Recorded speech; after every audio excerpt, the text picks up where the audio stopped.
My bag weighs 15-17 kilos. Yeah? Yep. 17 kilos. So what are we letting ourselves into, Dave? What's the plan for good work for today? Okay, so today we're going to go up to Rigghead quarry, explore as many of the openings that's possible. There's 10 openings there, but I think there's only 9 of them explorable. And then we're going to camp overnight in one of the mines. You didn't tell me that. I'm joking. Hit it. In fact, we are prepared. In fact, this is like a return for us to the first mine that we ever camped in. Yes, so return to the first mine that you ever camped in, Rigghead, which they are all abandoned, obviously. Yeah. And we are here as well with Paul with Stanley Outdoors. I'm going to leave the link to their channels in the description, so make sure you follow. Which is new for me as well is the fact that we're going to be camping overnight in a SLATE mine. Yeah. So all the challenges that come with it, you know, I guess how uncomfortable it's going to be, the practicalities of carrying a lot of weight, as we've seen, 3 miles that we're going to be walking. You got to take all that into account. So let's check you guys' weight, see how much you carry. So no chance. Whose is that? 32 kilos nearly. Is that yours, Paul? That's mine. That's yours? Yeah. You're in for good punishment, are you? I've carried this up there before. Right. This amount of weight before. Jesus Christ.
Nearly there.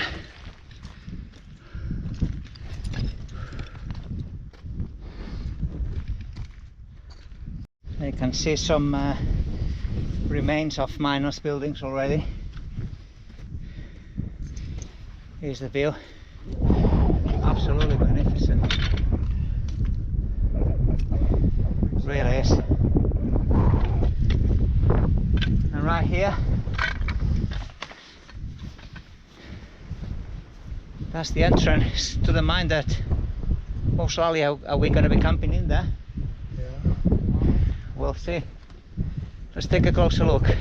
Look, looks very inviting.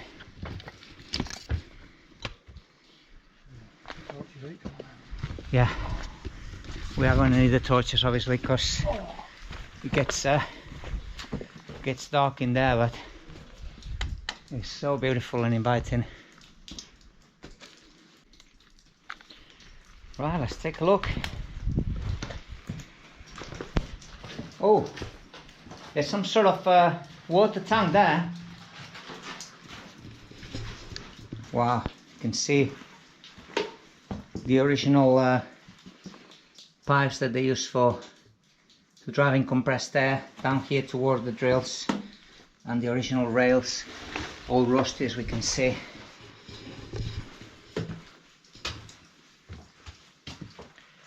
And there's a water tank here, as Dave was explaining before.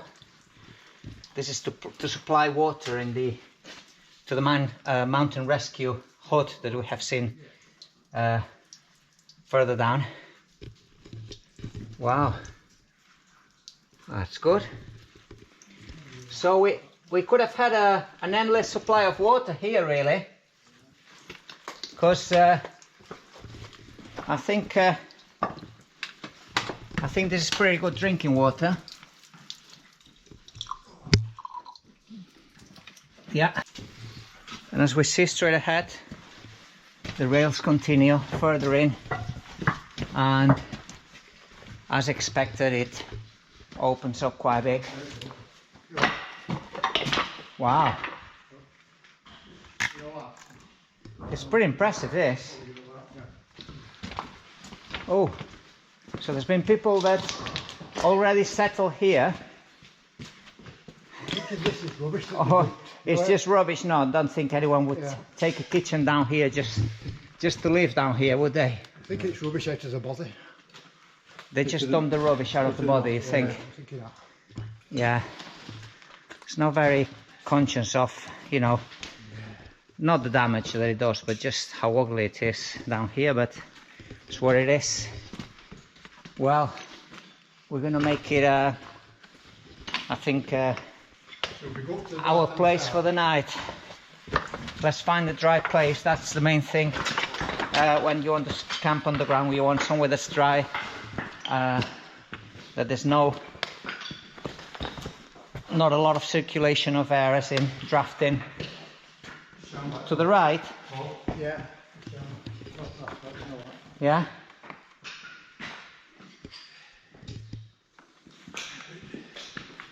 Here before, where did you sleep, Paul? I slept on that there. You slept on this, but obviously you have to turn it around that way, so that's pretty flat area here, yes. And you, Dave? I slept along that, I laid that stone there for sleeping. Yeah, so again, quite a flat stone, and that's going to be the challenge, finding something that's... And that's a little bit of a kitchen that we built. Yeah. We built the flat top for the stove. Oh yes, that's good, yeah. A bit of flat stuff for stoves, yeah. Does either of you snore at night? Oh, I do, definitely. Because that's going to make me decide which way... How far away you're How far away I need to sleep from you. I think it depends sometimes. If I sleep on my back, I always snore, but if I get on my side, I'm alright. Well, I'm gonna look around. Yeah, either wedge you on your side or look around the corner. A lot of SLATE around me till, so I can't lie me back. Yeah.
We're finishing off this camping session before we go to bed with a bit of amaretto, got in a bottle here.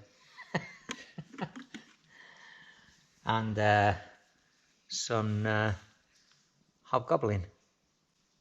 Right? Cheers, guys. Cheers.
Coffee time.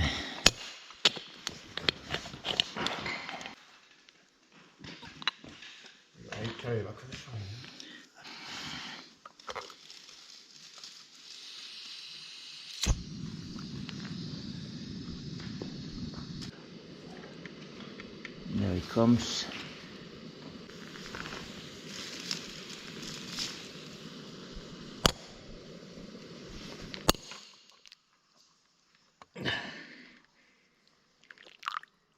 Okay. I couldn't sleep too much, but I can never sleep anyway when I'm camping. Do you guys sleep all right? I slept well too, I was Yeah? kind of awake on and off all night. But You slept well, because I could hear you snoring. And where did we have the fire last night? Oh, there, yeah, where the dry spot is, yeah. I tell you what, if it wasn't for the dry spot, I wouldn't even tell where it was.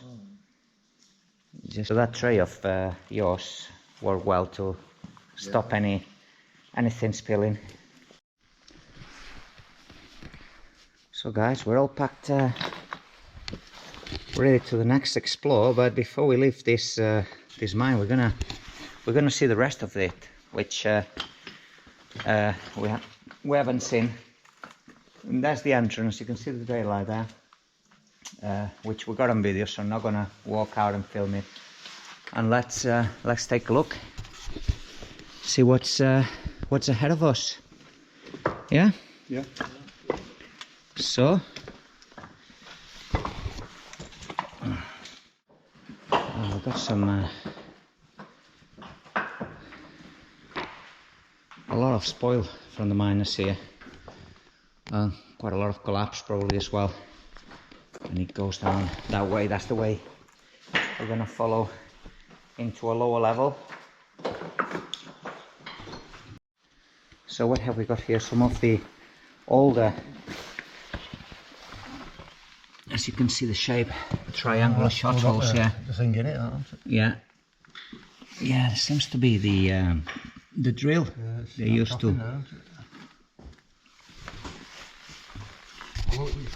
To drill, it's still there, is it? Well, yeah. So he's up there. Wow. Right.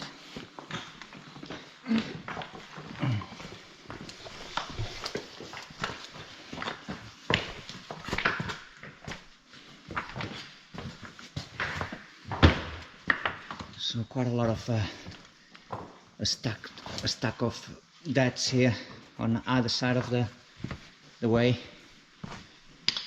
As we said before, obviously the miners would have found it easy just to make use of the waste rock underground rather than taking it out.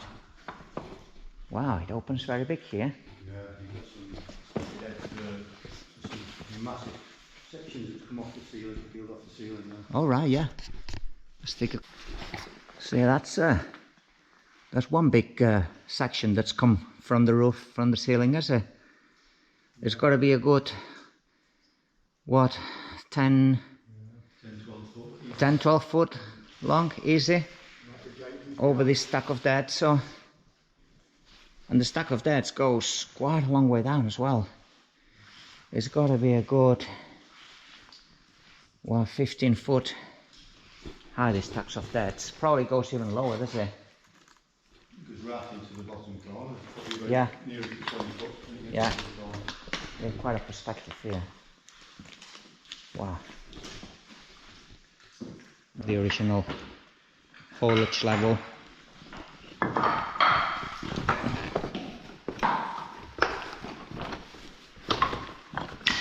Oh yeah, it was. There's the foliage tunnel right there.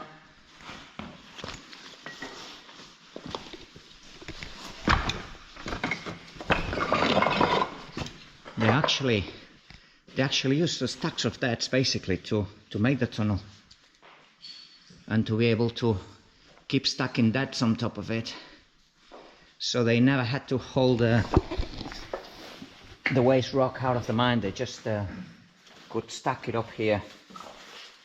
That's really cool. Is that end there, is it? There's a little small cavern there. Just this little small cavern. Maybe possible to well camp in there, to be honest. Yeah. Yeah, so let's take a look at this. It's interesting. I mean, I'm sure back in them days they did obviously stack the stones, you know, leaning inwards as they were getting higher and higher, to be able to make, you know, an arch. But obviously you can see the amount of pressure is just bowing in quite considerably. So I wouldn't say it's unsafe, but it looks... It's moved, doesn't it? Like you don't want to touch it. No, that definitely is... that definitely is unsafe. Because you can see this this big slab has come away from the top, from the roof, and is leaning on a timber that looks like it's just about to snap. This is it's a miracle how this is holding. I see what's happened here. The first timber is broken, it's rotted away, it's broken, the slab has come down, and now this is ready to go.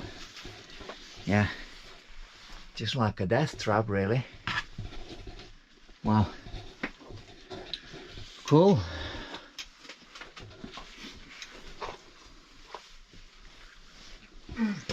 Let's go further in. Another big timber here that's, yeah, very spongy. Going underweight as well, isn't it? Yeah, very spongy, very dodgy. Wonder this one keystone that's snapped in two under the weight as well. Yeah. Yeah. One day you won't be able to explore this tunnel anymore. Well, yes, it will eventually collapse.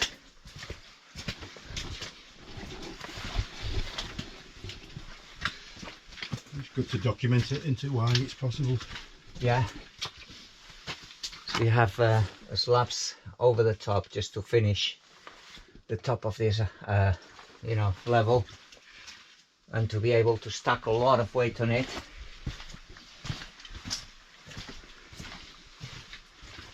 And there's some of the original rails that were here, because this was a haulage level, so the carts would have been running up and down this level, and the cross sleepers here with the nails where the rails were fixed to. Right. So keeps going. I am guessing this comes out, does it? This comes out. This is exit number 2 that we're exit number 2. Yeah.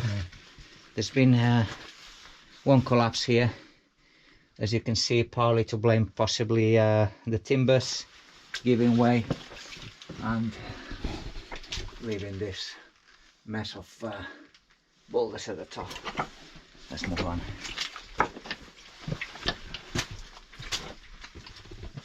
Right. Keeps going.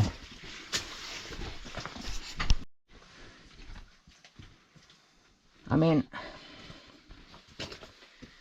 I think obviously some of the weight above is made this sort of, you know, push down.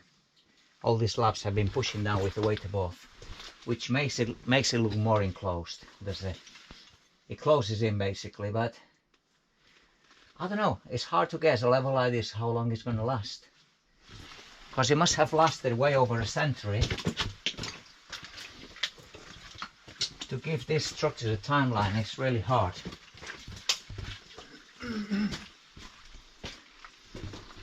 Opens in straight away, and we're looking back at the tunnel. So you see the stack of decks over the tunnel just goes a long way up there. So you can see, as far as you can see.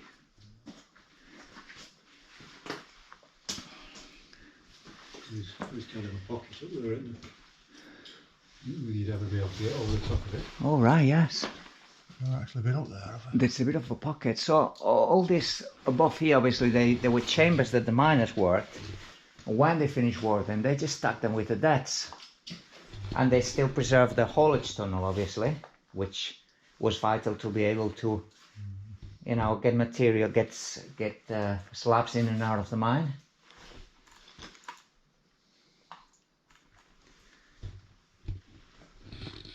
That's interesting. Yeah, I can see. That's daylight. I can see. Yeah. Yeah, I can see definitely some daylight there. So we're coming close to the acid. Let's see what it looks like.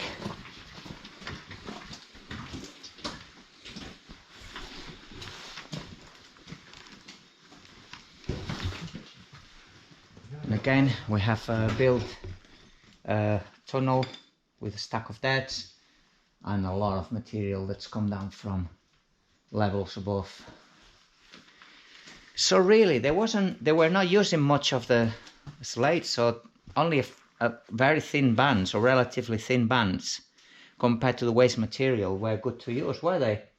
That's what it seems to be when you see all this amount of waste rock here. Yeah, I mean, it was only ever used for roofing slates at this time, was it? Yeah, in this period was roofing slate, obviously, they were using it for. And what do we come to? Jesus Christ. Now that's another level of tipping.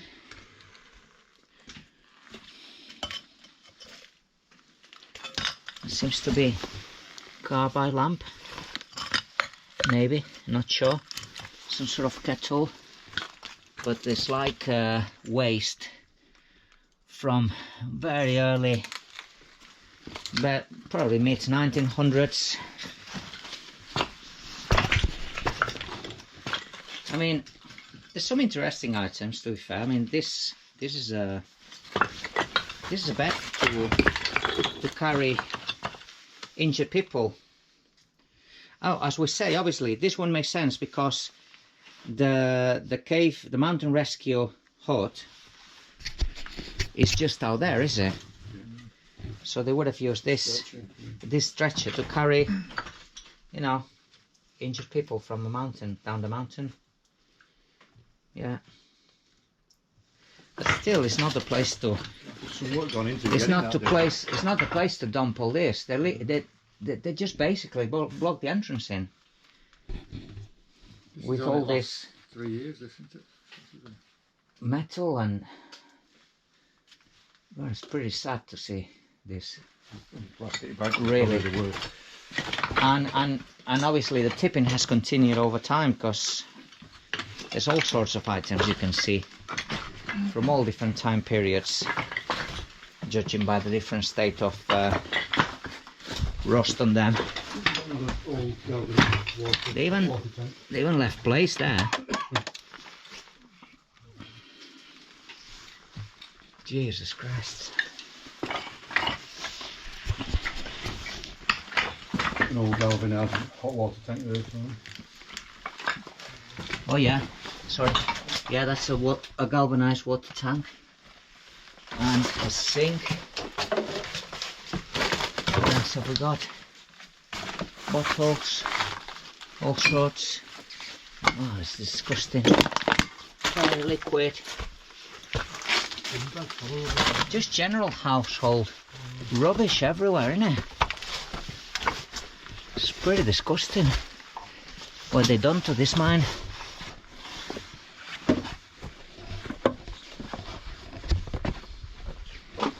Oh yeah, so that's the mountain rescue hut. But it seems to be totally abandoned. I mean, are they even working here anymore? I don't know. I've never seen anyone up here on no. the few trips we've been up here. No, they probably just abandoned it, so. Well, look how small that opening is there now and how much effort it must have taken to get all that metal waste down there. Yeah. Yeah, they definitely come all the way from the hut, which is not far away, and tipping it down there, rather than doing the right thing, which is getting lorries up here and tip all that rubbish out in a proper, you know, in a proper place, in a proper tipping ground. Local council would deal with it, would it? Or should do. But we see this over and over in many mines, do we? Yeah. I mean, we see the amount of waste that's left behind. Okay, you kind of look at it positive because you look through some of the remains from old, you know, pottery and things. Still no excuse, you know. I don't think if it's not original miners' items, nothing should be left there. You should leave nothing but your footsteps, and that's it. Anyway,